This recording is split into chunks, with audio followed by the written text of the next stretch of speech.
Thank you, Minister, for that presentation. I'm speaking on behalf of the student body. Our members from Lambasa and Lautoka have constantly been raising concerns about state of facilities in those campuses in terms of their capability of handling the capacity of students. Yes, USP students. So I'm wondering whether, in terms of the distribution of the $1 billion that the government has generously provided to the education sector, whether in terms of the distribution between FNU and USP, that affects the choice of students in those areas, especially in Lambasa and Lautoka, as to the choice of university they attend to get tertiary education. And so this is basically to support the voices of our students from Lambasa and Lautoka in terms of expansion of their facilities. And I understand there was talk about land, something to do with land, new land or new site for facilities for those campuses. So it's just raising it here for the government notice, probably response on that issue. Well, no, this is a regional university. And all governments have various permutations by which we make the payments. So we say we're paying you $33 million, and USP gets $33 million of the $104 million of the operating grants given to higher education institutions. FNU does not have any other source of funding other than the Fijian government. USP has other regional governments that contribute, and of course you have got other, this is built by the Japanese. You have other campuses, I think Japanese do this, Japanese and various other people. They also contribute to this institution also. FNU has no other funder apart from government. And as I said, that FNU needs a lot of infrastructure development, and also in terms of the soft infrastructure too. They have to play a bit of catch up. We want the two universities that should complement each other. There are certain courses that are available at FNU that are not available here. There are certain courses available here that are not available at FNU. Similarly, FNU, if you look at it, is more sort of vocational kind of orientated. So we want the two universities to actually gain in strength in that respect. At the moment, the FNU needs a bit more hand-holding. I mean, even things like the salaries of lecturers at FNU is not as much as the salaries of your lecturers here. So, if a lecturer has to make a choice to where they will go to work, a good lecturer, where do you think they would end up going? So, these are the kind of anomalies we have to address. That's why we focus funding on FNU. In respect of Lautoka and Lambasa, of course, that's something that USP has to sort of deal with. I just spoke to the VC, they're saying they have a budget of about $200 million a year. So they have, of course, the operating expenditure, they have the capital expenditure. I cannot comment on the inner workings of USP itself. Okay. But we're building a FNU campus in Lambasa. That was exactly the question.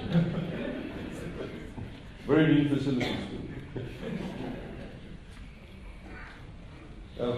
Just very quickly, two questions. One is regarding TELS allowances. The program allocation of TELS allowances. This is for meals. I know we had a problem with this before this, I think a couple of years ago, when accommodation was also delivered for, I'm not the right word for it, but given out on pro rata basis. The pro rata basis is when it's given out based on the number of units you take. So the full load is 4 units. If you take 3 units, it will be given out based on 3 out of 4, so 75% of your allowances. We had the same issue with accommodation. They sorted it out, so now accommodation is not on pro rata. Now what is on pro rata is the book allowances, that is the $500 spent on stationery allowance that was introduced last year. Another one is meals. Now the idea is a person taking 2 units would be eating the same amount of food as they would had they been taking the full load. That's 4 units. So that is where I would like to seek your attention. We are fine with book allowance because we know that's how it works. A person doing 3 units will only buy books for 3 units and then 4 units. So yeah, you all take that on pro rata basis. We are fine with that. But meals, I think we need to look at that. No, no, that has been raised. In fact, it got raised with us. In fact, in one of the universities, they had to do 3 subjects out of the 4 because the 4th one was not being offered. So, he said to us, "Look, it's not my fault." And we accept that. So in fact, I've asked the chairman of PSLV to look at that issue regarding the pro-rating of meals. Second question is, since we've been hearing a lot about opposition and their party, I would like to seek your attention towards the NBF saga. SBT government, the Prime Minister, Secretary Rambuka. There's not a lot of literature. I think there's no literature on that.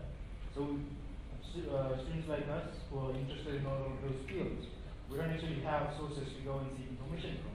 We only hear from all of these other parties and stuff. So you as the Minister for Economy, if you can give your... There is a book at USP Library on the NBF side. Yeah, a very thorough analysis on it. I'm sure all of you now run for the book. You see where you need to buy a number of copies. I know, but there is a book, and I think Roman Greenberg was it, Michael White, and then did some analysis on it. You should, Michael White, yeah? We should read that. Because I think everyone present here will be voting in the upcoming election, so we need to know the truth about all of these political candidates that are standing up. Read the book. Yeah, read the book. Hi. The opposition parties are calling this budget irresponsible on social media. What is your reply to that? Look, I mean, I think when people start sort of do that kind of name calling, like I said earlier on, the lady who asked the question, that's being said without any analysis. I mean, how is it irresponsible? There's nothing. I mean, what is irresponsible about increasing maternity leave? What is irresponsible about giving $1,000 to a family that doesn't pay $1,000 for the baby? What is irresponsible about increasing the number of scholarships? What is irresponsible about giving people access to GPs? What is irresponsible about reducing the duty to 0% for fruits and vegetables you can't get in Fiji? I mean, please show me one area of irresponsibility, then I can respond to that. So, you see, a lot of this kind of what I call waffle, and awful waffle, and but you have to do your own analysis. There's lots of cliche terms around, and I don't want to get into this sort of space of name calling. We can do lots of things, but we don't do it. And we expect people, in particular people like yourselves, who have access to information, access to technology, access to libraries, to be able to read up yourself. I mean, in the same way, I was given some literature about one of the political parties that was actually campaigning last week, I think in Batwanga or somewhere, for Cunningham Road. And what they distributed was they said, we'll bring down the price of groceries because we'll remove STT and ECAL. I mean, these people are actually lying. That's an outright lie. Because there's no STT and ECAL on groceries. STT and ECAL is only when you go and stay at a hotel or rent a car or watch a movie.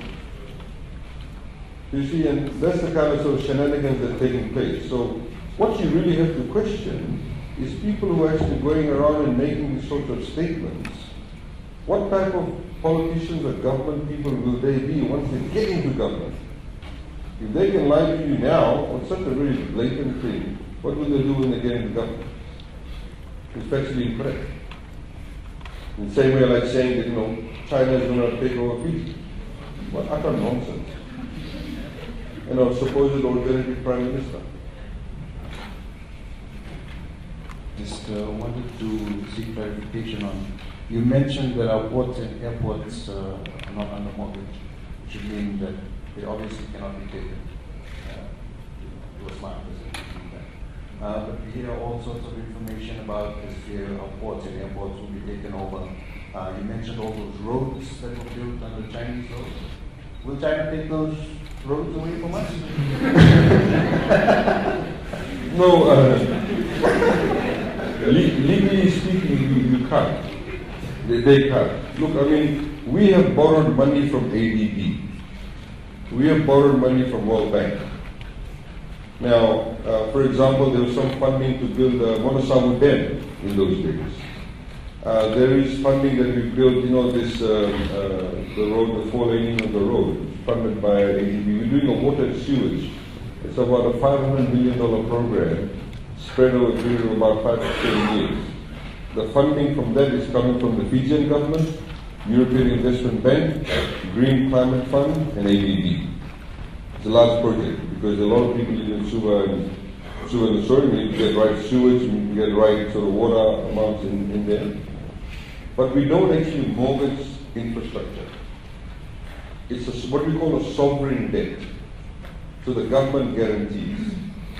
Throughout the world, if you go anywhere, even when America borrows or Singapore borrows, they don't actually mortgage. Like if I go to the bank now and I want to borrow money to buy a house, I actually mortgage my house. In the event that I default, they come and seize my house to recover the money that they've lent to me. That's how mortgage works. And I have to sign and say, I mortgage my land which I have titled over. Nothing like that happens when we have sovereign debt. Because governments rely on what we call sovereign states to do the repayments. That's how it works. So even when we borrow money from World Bank, ADB, the International Agricultural Fund, we borrowed money in the past from Exim Bank of Malaysia. That debt has been paid off.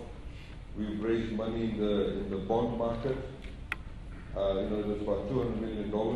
They rely on the fact that because it's the country that's taking out the loan, that the country will pay. This is called sovereign debt. But they don't have specific charge over any assets. Thank you, Minister. I've got one question in regards to what you were saying earlier about buses. Now there's going to be 0% duty on new buses brought in from overseas. I'm all for that. And but my question is, will this government do anything to promote and or even provide disability-friendly buses for our population? This is a question I get a lot from different disabled friends in the community. And I'd just like to make another comment to the guy that was asking the question earlier about Rambuka's record. Since you're so interested, we at Sudelpa Youth will be doing a Talama session next week on Wednesday, and you're invited to come and ask the man himself. Okay. I'm sure they'll advertise, but I suggest that you guys also read the book before you have your consultation. No, you're absolutely right. I think the level of sensitization in Fiji that has taken place regarding disability has increased phenomenally only in the past few years. The Fijian constitution, for the first time, actually has been translated into the Braille language. Braille English, Braille Itoke. Now, we of course, a few budgets ago, I think the 2016-2017 budget this man wants an audit check on, we actually introduced the fact that if you employ a disabled person, that you will actually get a 300% tax rebate on the salaries you pay to the disabled person. A lot of disabled persons, actually there's one lady over here who actually I saw in the audience before. She's there, the red top. She's the one who actually helped launch our digital platform on the app. She's studying here because of the fact that we funded her studies through USP. So we're now seeing more disabled persons being mainstreamed as a result of the recent initiatives. And under the Constitution, of course, disabled persons have a specific right provision. They can't be discriminated against. We've now, of course, also ratified the International Convention on the Personal Rights of Disabilities. We've also brought in a new Disability Act that's now applicable in Fiji. So it also talks about things like when a disabled person goes to vote. As you know, before under the standing operating procedures, of the elections office, there never was SOPs regarding disabled persons. So in the last elections, there were special provisions made in the regs and the SOPs of the elections office where disabled persons could not come to the polling station. The polling booth could be taken down to the person. For example, if they were in a school and there were steps and there was no ramp access, etc., you could actually take the polling booth down to the disabled person. Of course, now with the new provision, it says that the disabled person can take somebody with them to help them to vote. Of course, we want the presiding officer, wherever it is, to see that that person is not putting pressure on them too. So those are the kind of facilities we get as tax deduction. The devices for what we call disability devices are zero rated also in duty, but also in VAT. It's one of the few things that are also zero rated in VAT for disability devices. So all those provisions are being put in place. Buses, of course, is a challenge for us. And as you know, Fiji has a unique situation where we say that we have public transportation, but all public transportation in Fiji is privately owned. If you go to New South Wales, Australia, in Sydney, all the buses you see running around, all the trains you see running around, all the ferries you see running around are owned by the government. Whereas in Fiji, you have small businesses that actually own these busing companies. So that's one of the things we've done. As you know, we give a disability, disabled persons can travel free on buses. That's one of the things that we've done. In terms of getting ramp chair access, etc., that's one of the challenges we face. We allowed a few years ago one of the taxi companies to bring in older vehicles. Under the law, there's an exemption that has, they brought in taxis from London where they have actually ramp chair access. So they could actually call them up for that. But there's a lot of movement that needs to be made in that space too, what you highlighted. Maloli Lese. My name is Elisa Bessie. My question will be on the Fijian Afford Homes and will be on the first home purchase grant. My question is, it's increased to 15 million, it says, and then the first home buyers, like for us, if we are couples, has it cost to each of us if we are working, or is it for one in our family, like the 15 grand construction or the 10 purchase home will be individual to us or just one? It's per household.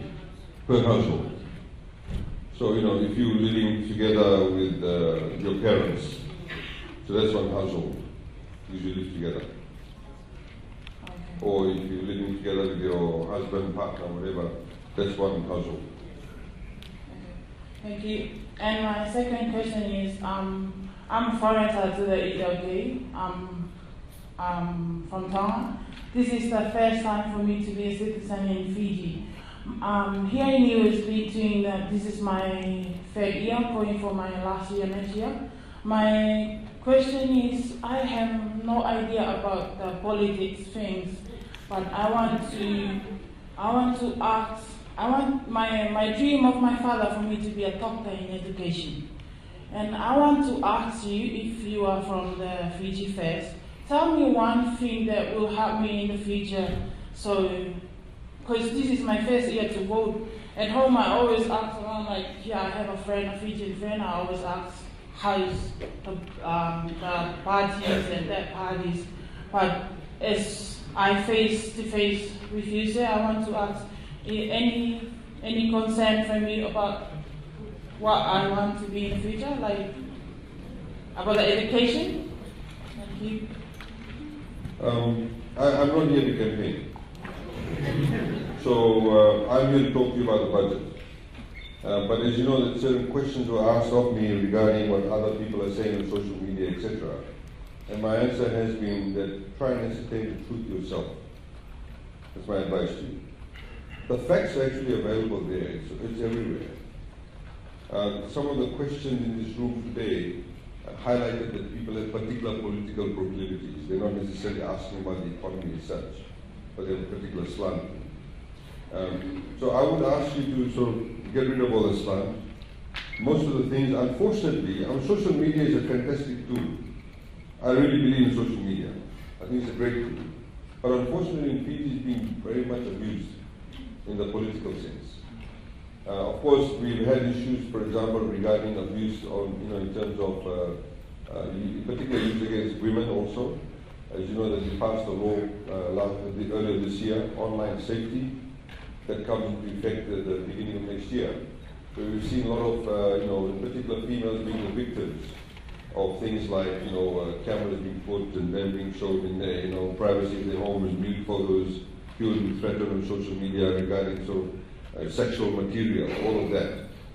That's one negative aspect of it. The other one, of course, is that a lot of people feel that when they go on social media, you call it keyboard warriors. Or some people said to me, maybe they call it keyboard cowards.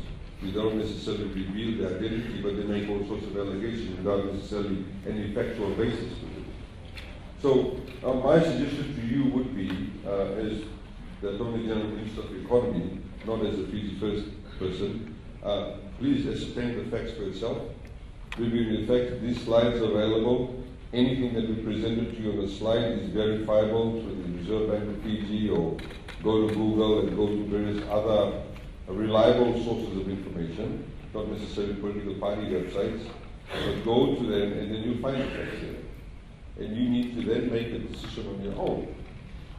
What do you think is good for you, but more importantly, what is good for you, your future, and your children's future? That's very critical.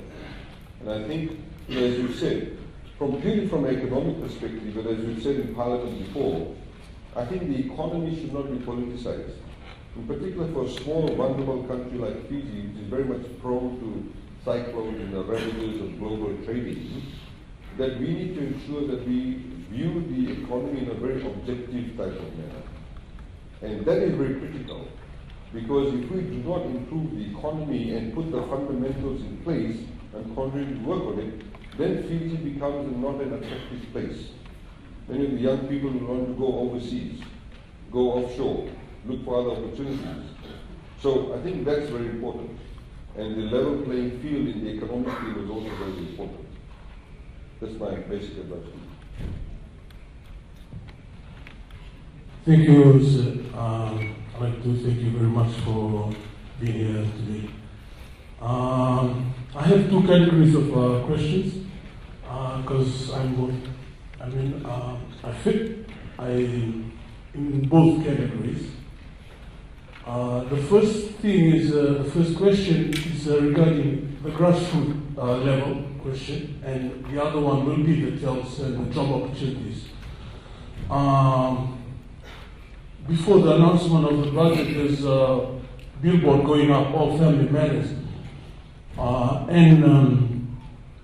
And as a grassroots person, I work as a security officer at night, and we fell on the threshold of the minimum wage of $2.68 an hour. And you've been singing about economic development from ever since the government got in. And as a grassroots person and as a minimum wager, we haven't even felt even a crumb from the table of economic development. And then we have another levy coming, the 10 cents levy, plastic. And we really want to, I for one, want to really know what is the 10 cent levy for? And why do you have to increase the 10 cent levy? Because even we hardly get through with our wage to the next payday as a minimum wager. We'll have to get money from somewhere or have to go without. My wage will be like $100 or $120 a week, and that can't spend to the next payday. I'm a single man, but I'm thinking about my work colleagues. They have families, and $268 is just not enough. And I see the budget, the duty in overseas fruits and vegetables, but that's not what we have every day. And our basic food items in Fiji, we want this to be reduced, because a single tuna, it's too much for us, nearly $2 now.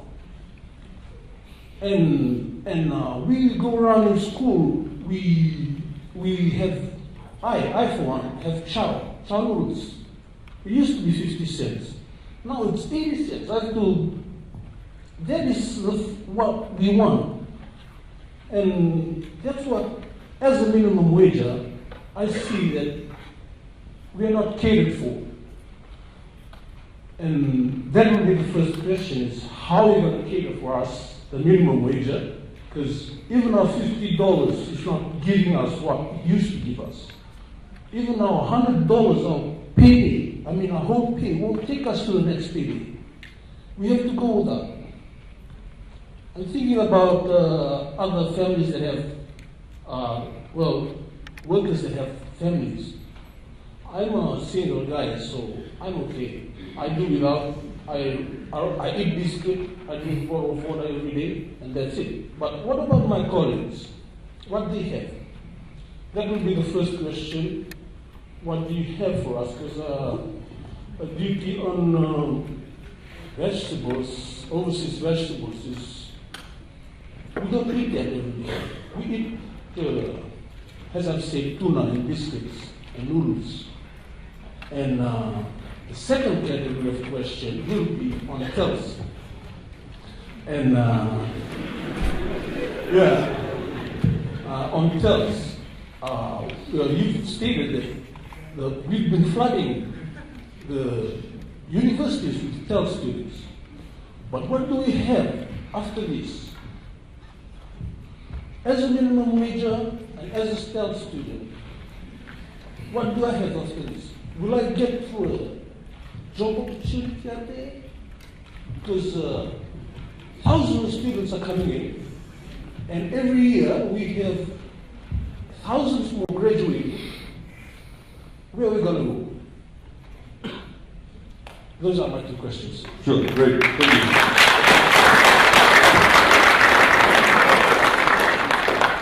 Very nice emotive speech, but you should not be a minimum wage actually, because security guards minimum wage is actually $3.20, $3.30.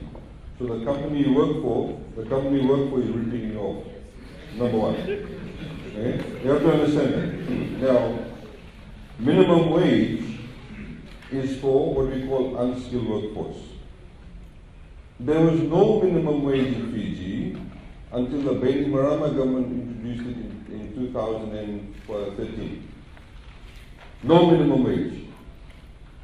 People were being paid $10 an hour. People were being paid 50 cents an hour. So let's put it into perspective. Let's call a spade a spade. Let's speak the truth. Right? The Bainimarama government introduced the minimum wage at $2. Minimum wage for unskilled workforce. So somebody who works at your house, what some people unfortunately call house girl, or somebody comes to cut your grass at your house, that's what you call unskilled workforce. There are other categories of workforce where people have a very high minimum wage. So what you have said actually is in a way misleading. Minimum wage is only for unskilled workforce. There are people whose minimum wage is $5 an hour. There are people whose minimum wage is $4 an hour. There are people whose minimum wage is $8 an hour.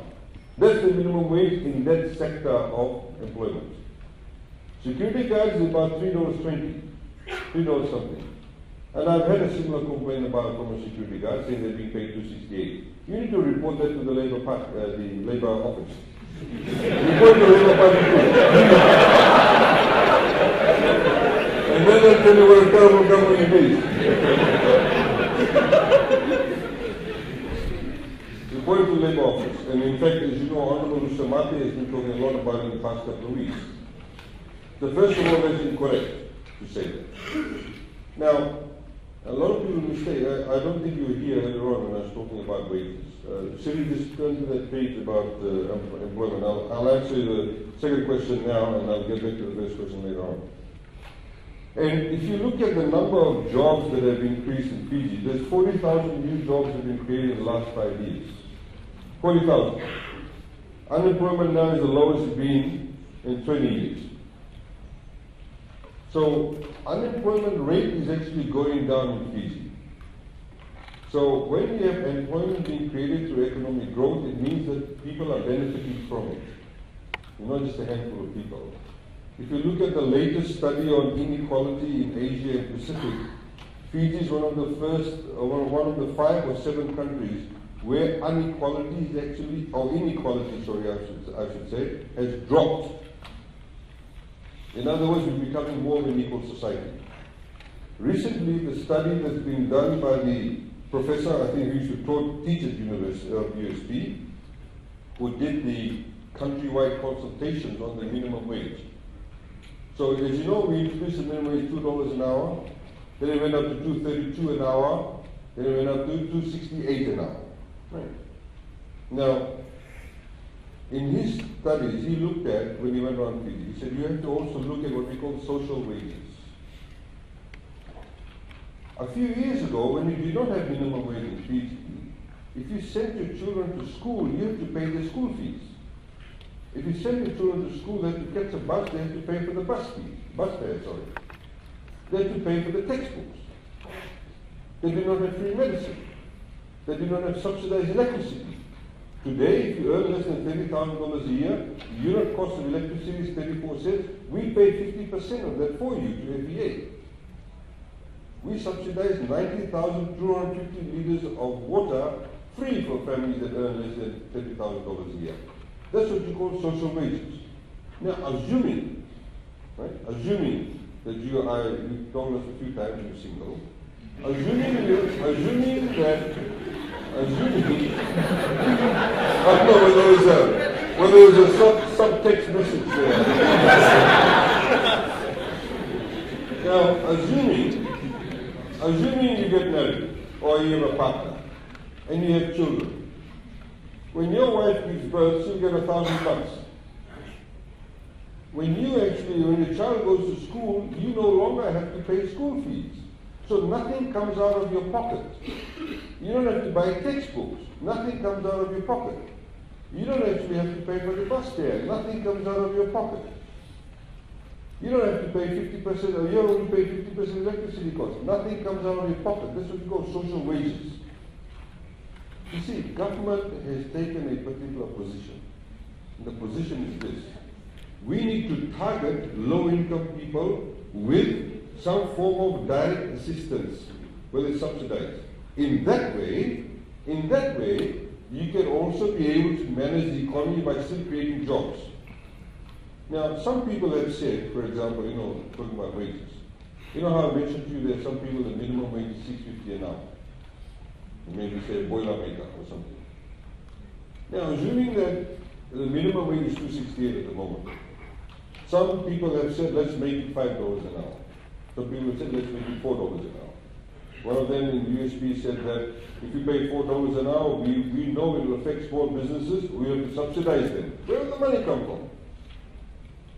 So, assuming you make it $5 an hour, right? So the person getting $2.68 an hour, we put it up to $5 an hour, almost 100% increase. What do you think the person who's currently getting $6.50 an hour will say? Do you think they'll say, hey, I'm a boiler maker. I went and spent 2 years to learn my trade. And this guy, he's now getting $5 an hour, unskilled worker. I should be getting now $12 an hour. He's at a pay rise or minimum wage increase of more than nearly 100%. I want the $12 an hour too. Everybody will say the same thing. Guess what will happen? When you next time go and buy a kingfish, they'll go up even more. Because the shopkeeper now, who has the sales assistants and the cashier, has to pay them double the salary. He's not going to pay for it from out of his pocket. He's going to charge you for it. He'll pass on that cost to you. That's what you call the inflationary impact of wage rise. I'm not saying wage rises are not possible. I'm not saying minimum wage should not be increased. Of course it can be increased, but you need to do it well. You need to study. You don't pull a figure out of the air, $5, $4. A guy who's running a mechanic shop here down the road, he's employing 3 or 4 people. Right? He's maybe paying them $5 an hour. Do you think that when you double it, he's going to employ them? He said, might as well do it myself. A lot of people in this room have what we call house girls. You give them their meals, some of them may even live with you. You charge them rent? No. When they have breakfast with you, when they have lunch with you, when they have dinner with you charge them the food money? No. But assume now you say that you have to pay them $5 an hour. And the lady who's of the house, who may have a child, she's maybe working somewhere getting $6 an hour. Do you think she's going to continue with her work by making a $1 profit? See, you have to think about the implications of this. What you are saying, 268 for you as a security guard is wrong. You should not be paid 268. You should be paid the minimum wage for security guards. And please, I want you to talk to our staff, give us your name and your number. I'll get the Minister of Labour onto the company. Yes? Let's do that. But you have to be able to stand up and say yes, because a lot of people, they'll complain to you, but they won't want to follow up with the communication. They say, oh, the guy might take away my job. So we do have a culture of that. The recent law that's been passed now, where now the FFTF, if they don't pay FFTF, the company and the directors can be taken to court. So you see, these are the checks and balances we need to put in place. So, I would ask you again to look at these things in perspective. We can become very emotive about it. It's a very nice introduction you gave. But the reality is that, you see, if you look at a country like Australia, they have lost a lot of jobs. They lost a lot of jobs to the Asian countries and many other countries because of the fact that the wage rise was in fact uncontrollable. The minimum wage is about $25, $26 an hour. It does sound great, but try renting a house in Sydney. We talk about monthly rentals here. Somebody's talking about $250 a month. You're lucky if you can pay $250 a week for sharing a room. You see, you have to look at putting this thing into perspective. Like I said, yes, minimum wage, we made an announcement in the budget. We need to look at minimum wage. We need to look at other wages too. And that we need to do proper consultations and we need to have what we call periodic reviews. Not whenever we feel like it, You can set a figure, you can say review every 2 years, every 3 years, whatever it is. But in respect of your unemployment, there are a lot of jobs being created. As I said, we weren't here earlier on, a lot of the sectors we actually have a shortage of people. In the trades area, as engineers, and various other areas, a huge shortage of people. We don't even have a speech therapist. We are struggling to get counselors to be counseling students in our high schools. We don't have counselors. I told a story, we did this budget consultation with the high school students. And I was at Suva Grammar School, something like 250 students from different schools all over Suva area. And they all complained, they said, we don't have student counselors. No student counselors. And we have these teachers who are becoming counselors, and I said, look, some of the teachers are doing it because they have a passion for it. And I agree with you that we need counselors. We look at counselors. I said to them, how many of you want to do counseling, pursue counseling as a career? Nobody put up their hand. See, because we have a culture in people. Most families, most parents won't tell the child, hey, you like counseling, you're good with people, why don't you pursue a career in counseling? No, they'll say, become an accountant, engineer, doctor. So you see, our value systems need to change also. Hope that answers the question. Madam. According to the ticketing system, sir, there's this option as redeem. There's the redeem option in the ticketing system. I got into the bus, and then I got off again, and I wanted to redeem my fare back. So I told the driver to tap my card so I can redeem my fare back. But then he doesn't even know what does that redeem option is for. What is that redeem option in the ticketing system is for? The e-ticketing system, I don't know what exactly is all the, I'm not an e-ticketing technical expert. There are obviously various options there within the system. The system is being developed. But e-ticketing generally has worked very well. We've seen that work very well.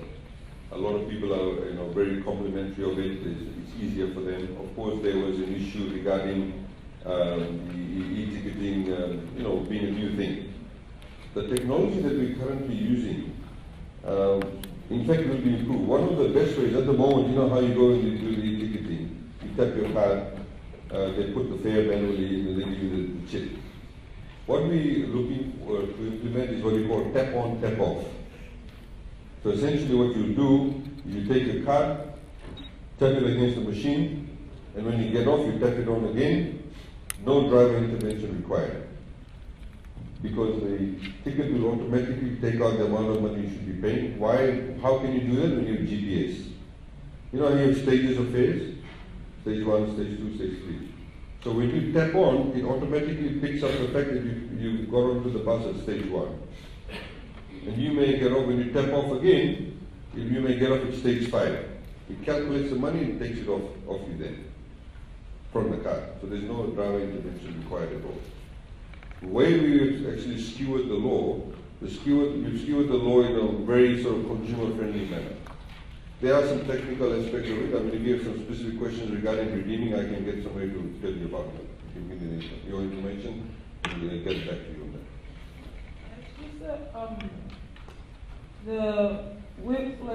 Sometimes when we come there for getting our fare back, they direct us to either Vodafone, and from Vodafone they say go to the specific bus company.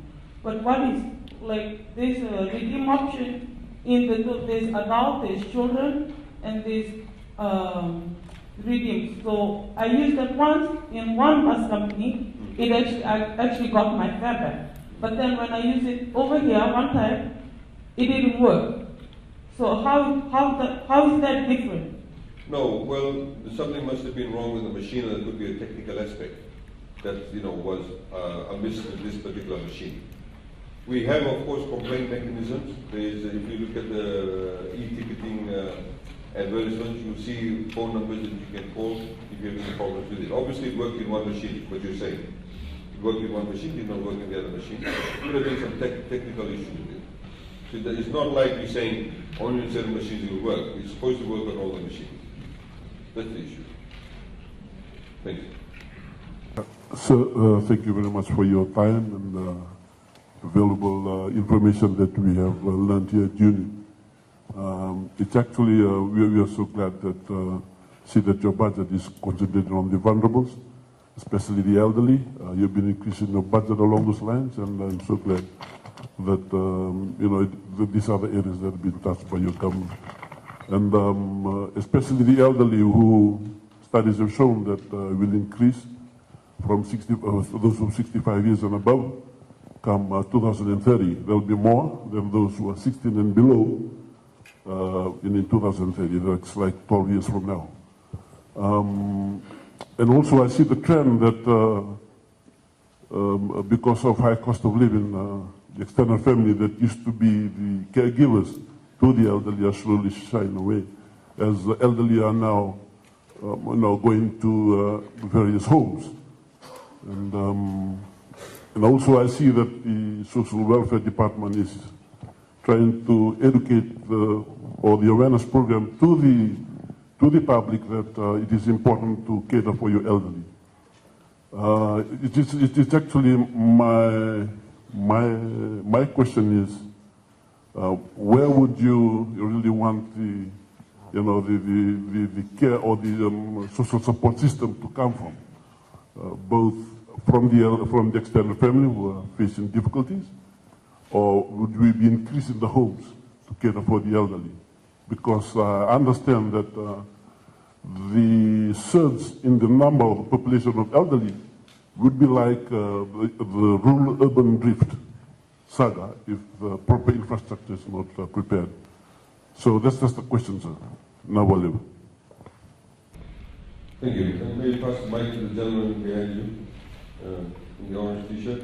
I'll take his question and answer over here. Thank you, Minister, for making yourself present this morning. My question is in regards to the FNTC levy.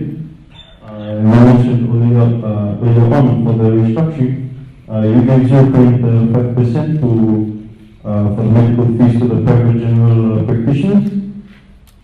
My question, just for clarification, if a person does go to these general practitioners, is that person limited to that general practitioner, to that only one? Let's say if he does move, and can he utilize the services of another general practitioner? Thank you, that's my question. Yeah, sure. The system needs to be flexible enough to be able to allow for that. We're doing all the details. We're actually working with a medical insurance expert at the moment from ADB. But the idea generally is people tend to be, of course, fairly sedentary, if you like. So if someone's living in Sambula, there may be some GPs around there that they could use. And you see a lot of this being developed, what we call family doctors. People like their family doctors now. So they know, so you and your wife, your kids, you go to the same doctor, they know your family history. So maybe 2 years ago when you went there, your son maybe had an itch or whatever it was, and she gave some ointment. Today it's come up again 2 years later. So they know the history. When you keep on changing doctors, when you go to public health system, you do not necessarily have that level of, familiarity and the level of history. So that's a growing trend. People like, medical service is a very personal issue. It's a very emotive issue. So people like to identify with people, so that can happen. But of course, assuming you live in Sambula and you get a posting and you move to Lautoka, of course you don't have to come back to Sambula for that. In Lautoka they'll find your GP. So that's how it works. That's how the system works.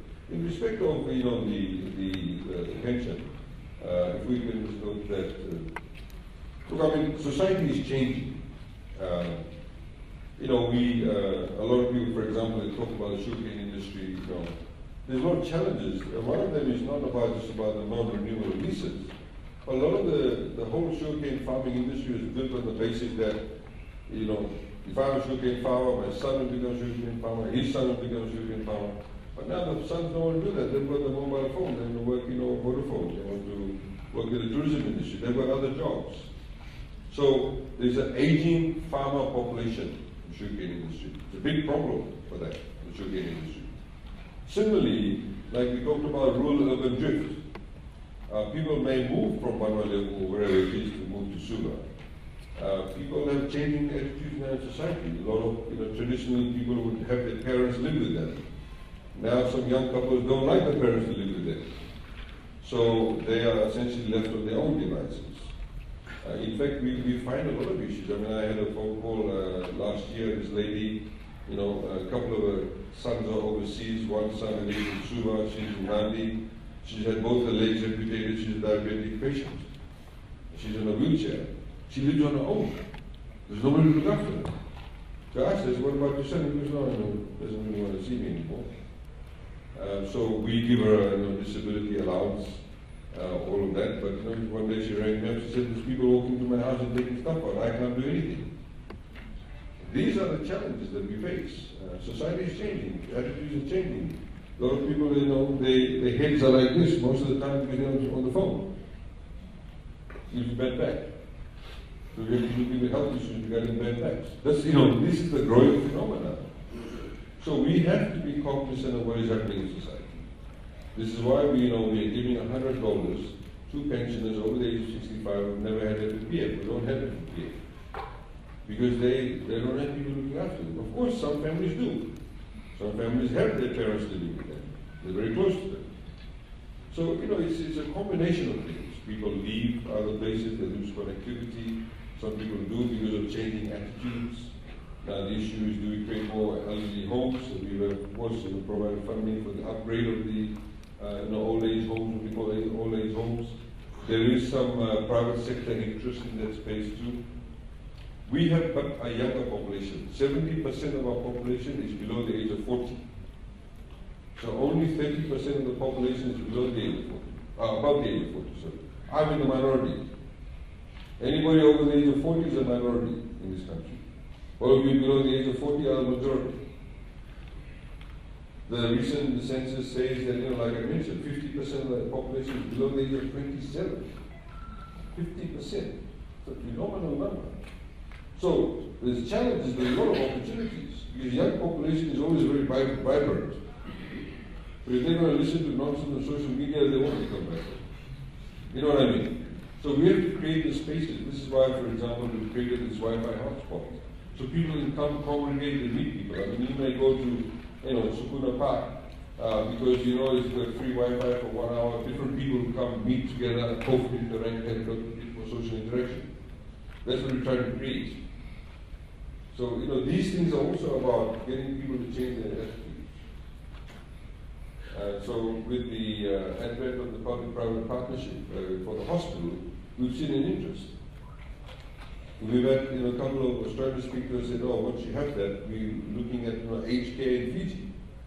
A lot of Fijians actually work in the west coast of North America, in Australia and also in New Zealand, providing aged care. So you may have relatives who maybe living in San Francisco providing aged care. That's what they do. They get paid good money.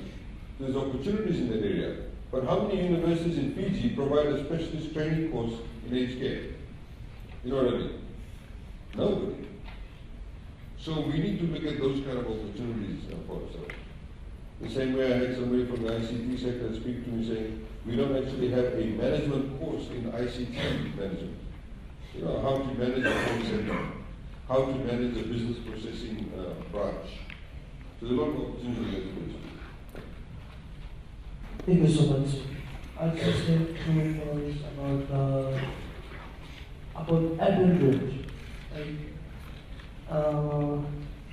If we can go to town, when it gets on our budget, to our social welfare, when we go down to the city, we can see lots of numbers of people who end up in the streets.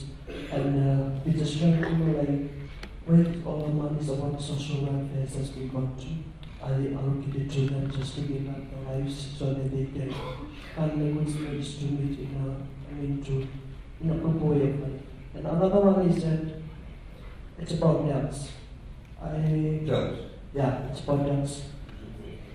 I applied for I haven't got any response for them. It's about affairs. So they informed me to include my ETT. So until now I haven't received any bus allowance from them. So I was wondering if for my payment when I graduate from the university, I'll be paying them 245 without using it. Because I haven't received any until now. Thank you so much. Thank you. No, you shouldn't be. That's why we say we issue statements. So when you get your statements on a 6-monthly basis, we just give them funding to get the software for that. So once we have that available, we're trying to get it to put it in an app. So you can get it on your phone. You can go on download the app, and you can then go on the phone to see how much money you owe. And then you can check, for example, if they're not giving you funding, but they say they have it, we can get that, rid off from your account. But in respect of them not getting back to you, please, we've got the staff here, give us your name and tell us number, whatever it is. You can chase it up for you in that respect. I could not understand your first question. You saying about rural-urban drift. It's about when we go to, especially we go to Suka, in the afternoon or at lunchtime. So you can see a lot of people sitting on the street, and I know numbers are increasing. From last year we can see different faces, but now we can see new faces on the street now. So we were just wondering where these people are coming from, from elderly, or they're just straight away from the village. So thank you. Yeah, at one stage, yes, we did have a concerted effort in respect to, the Ministry of Social Welfare going out, meeting street people, getting them off the street. We had some graduation programs in respect of getting them, setting them up with businesses. But a lot of people actually do it through choice too. Some people are doing that. Some people obviously may be doing it for different reasons. In respect to social welfare itself, these are the schemes that we have a poverty benefit scheme. If they fall within the poverty category, We have $38.1 million allocated for them. We have a social pension scheme, and these are the pensioners we're talking about. Anybody over the age of 65 now gets $100 a month. So you have couples, whatever, they all get $100 each. We have child protection allowance. A lot of it also is to do with a lot of abandoned children, so maybe grandparents are looking after them, or other family members are looking after them, so we pay an allowance for them too. Food voucher for rural pregnant women. We started this program a few years ago because obviously, we give them a food voucher, so when they're pregnant, they eat well, so then they'll be healthy, the baby will be healthy. Obviously, if the baby is not healthy, it puts pressure on the medical system too. So these are the ways that we're sort of trying to solve those issues. And of course, we have allowance for person with disability, which is a new allowance, which we started recently, and we give persons with disabilities about $6.9 million. You can see how much spending on social protection has increased, fundamentally because we have increased, or we've identified new areas. For example, there never used to be a social protection allowance for, the social pension allowance scheme. People before, for example, if I was a villager, assuming I live in Kandawu, I'm a villager, and I'm 65 years old, I would never get pension. Because I've never worked for anybody, I'm in the formal form of work, so I don't have FNPF. I depend on my family for survival. Now that villager will get $100 a month because he doesn't have FNPF. He'll get, as soon as he turns 65, he'll get $100 a month. Or someone who's been a cane farmer, they've never worked for anybody in their life. They're now at 65 years old, they'll get $100 a month. So, they need to buy whatever, they need to buy specs, whatever it is. Some of them actually don't have any kids to look after them. So they get, all of these people get payments now. Before they never had any payments given to them. They essentially left the devices of, the community they lived in to help them. That's the type of question we have. In respect of I'm surprised you're saying that there's a lot more people in the street. I've sort of seen the numbers decrease over a period of time. But the reality is that we have the Ministry of Social Welfare actually going out and reaching out to them too. Okay. Thank you, ladies and gentlemen, for your presence. Some of you have been sitting throughout, and I hope that was informative. Like I said, if you go to the page, you can get all of this information on the Ministry of Economy website. These sites are there. www.economy.gov.sg. You can get all of the information there. Thank you, and I wish you all the best for the study.